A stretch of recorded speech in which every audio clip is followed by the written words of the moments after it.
And we've got team coverage tonight on the water crisis. Let's go to KTBS 3's Brenda Till. As we were saying during the news at 5 o'clock talking with the mayor, this is not the very first time we've been dealing with issues with water here in Shreveport. Brenda, tonight taking a look at previous issues we've had with Shreveport's water problems. Brenda. That's right. Thank you, Jonathan and Johnette. This is just the latest in a series of issues with Shreveport's water. So let's step through this together, beginning with the ice storm in 2021 that left the city with water pressure problems similar to what we have now. At that time, there was a 10-day boil advisory put into effect because of busted pipes and a massive loss in water pressure.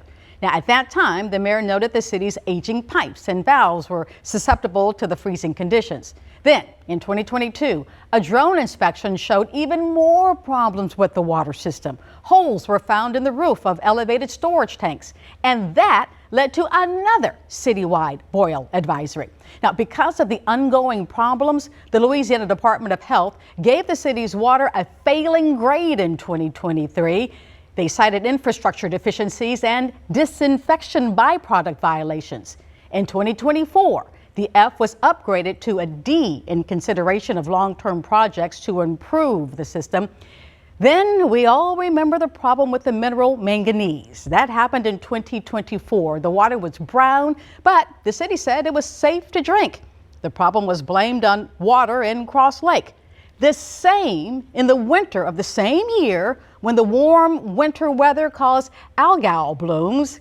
And in 2025, the city issued notices for elevated trihomethanes due to feed pump issues. Now, let's look at the numbers. In 2022, the city received $5 million to fix the storage tanks. In 2024, voters approved Proposition 2. That was $82 million in a bond for water and sewer projects. And in 2025, $3.5 million more was received by the city for a permanent generator. Construction on all of these improvements has begun, but full completion is not expected until late 2026. We do have 3 different projects scheduled for this year. It was a total of $14 million, all at the Amos treatment plant. That will replace some of the transmission lines that we have already. This one was not scheduled for replacement. There are 2 older ones in this one that are being scheduled for replacement, but we'll be installing a valve system that will allow us to cut off water at more locations so that when if we have another break like this, we're able to bypass that pipe and deliver water with good pressure in the future.